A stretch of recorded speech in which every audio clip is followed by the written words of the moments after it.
Hello, everyone. ¿Cómo están todos? Welcome. I'm so excited to welcome everybody to El Grano con Nora. Real talk on power, possibility without the fluff. My name is Nora Vargas. And for over 30 years, I've been on the front lines navigating crisis and breaking barriers. From being an executive assistant to a community organizer, CEO, and the last about 12 years, making decisions, carrying responsibility, navigating all sorts of complicated issues as an elected official, and as I say often, without a playbook. And so I created this podcast about real talk, real conversation about leadership, power, responsibility, and possibility, and what it means to keep believing and redefining the American dream despite it all. I bring a little bit of a different lens to the leadership because the reality is that the world doesn't look the same for everyone, and it definitely doesn't look the same for Latinas and for women of color. And I really believe that now more than ever, we need to talk about that. I know a lot of entities are trying to step away from that, but I think it's really, really important that we talk about how we redefine leadership, because I know that many times I've been told, and I'm sure you've been told, that you need to lean in, you need to let them, you need to be imperfect, you need to be vulnerable, you need to be your authentic self. And then you do, ¿y qué pasa? Dan una patada en el ya sabes dónde, and out you go. So how do we navigate that? How do we navigate what people are expecting of us, and how do we lead on our own terms while still operating in systems that weren't built for us or created by us? We still have to learn them. We navigate them, we push them, and sometimes, many of us, we change them. And it's absolutely exhausting. It's real. And that's what the season 2 is all about. So lessons from leading from the front line, not theories, and but actually like really redefining leadership from the front line. So today we're going to talk about something that I think it's really important, right? Our real talk conversation today, it really is about what happens when you're in the room and you're still not seen. And I want us to take a moment to really think about that, because there are many times where we are in the room, but people don't see us, because it isn't about access, right? They tell you just bring your chair, make your own table. And many times you are in that room and we are at the table and you are doing the work. And still, there are moments where it feels like you're not being fully heard, you're not fully being valued, and you're not fully recognized. And this isn't about like, woe is me. And to be real, I've felt that. I've been in the rooms where I knew I was super prepared, where I understood the issue, where I had the experience, and still you could feel it. The hesitation, the second guessing, the subtle shift in energy. And it wasn't loud or obnoxious, but it was there. And over time, you actually learn how to read it, right? And you learn to know when to push, when to pause, or when to just reframe. Because you're not leading, you're also navigating perception. And being in that room doesn't automatically mean that you're being seen. Access is not the same as influence. I want you to hear that, right? Because it's, people say, oh, you keep pushing, keep trying to get in there. All you need to do is be in the room, but it's really not that simple. Access is not the same as influence, and influence is not the same as recognition. And it shows up in small ways. You say something and it doesn't land, and then someone else says the same thing later, and suddenly it's their idea. If I could ask you to raise your hands and I was having a conversation with you in person right now, I could totally imagine all of your heads just shaking with the idea that, yeah, you raise a concern and sometimes it gets dismissed, right? And so it's a really interesting space to be in, because,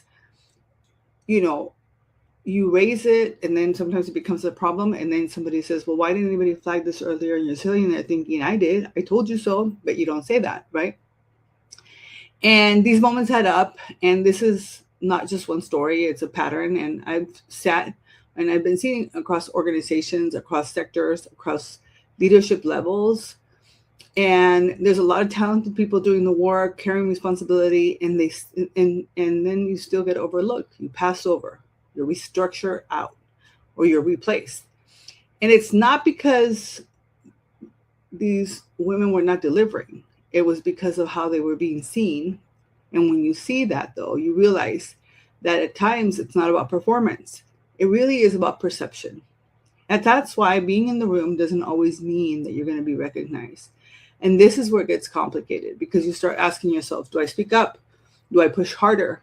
Do I let it go?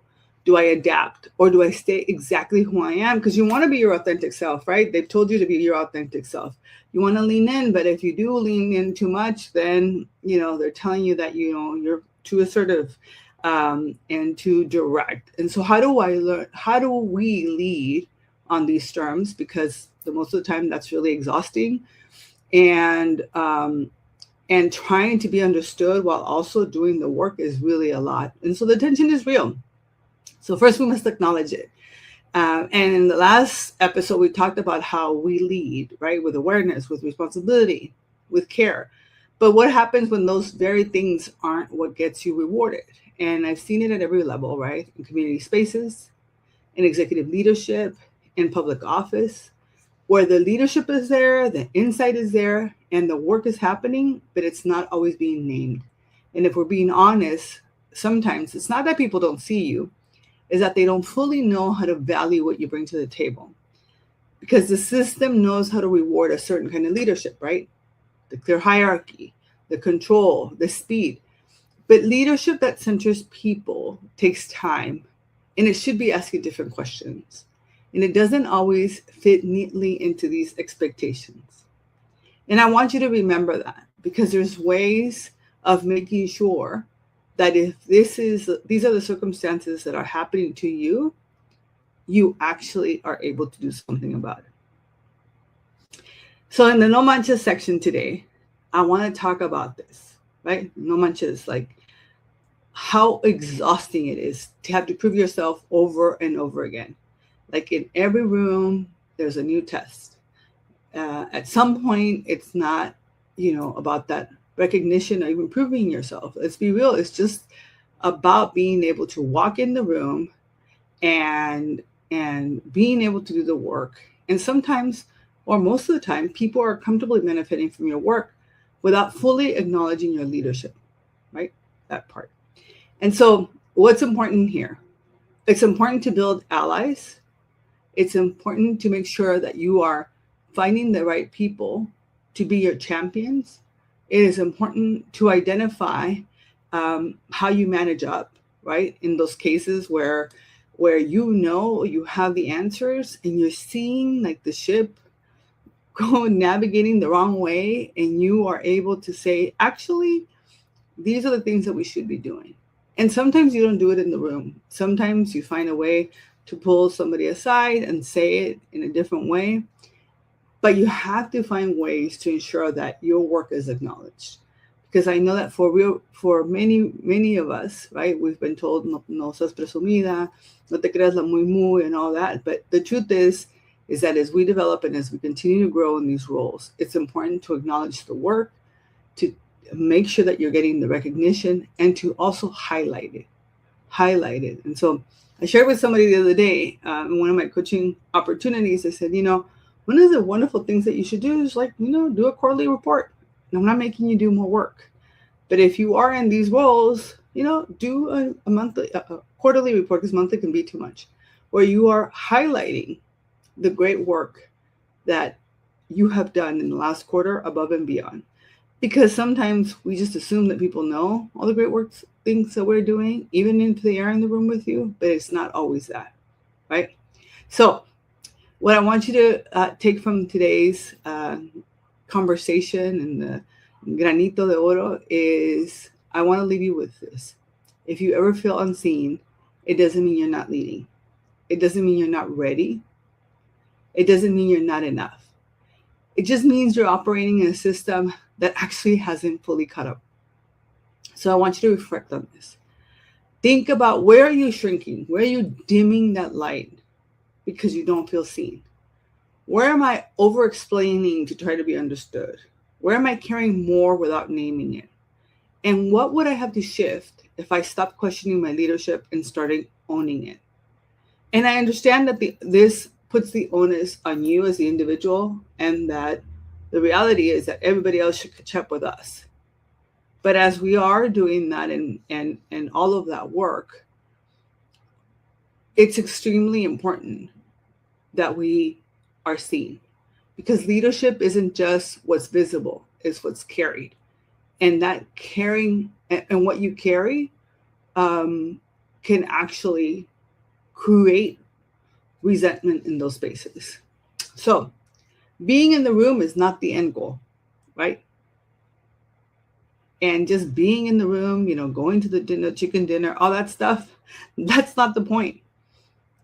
It should be to be seen, to be heard, and to be valued. Because when you are seen, when you are heard, and you are valued, your leadership expands.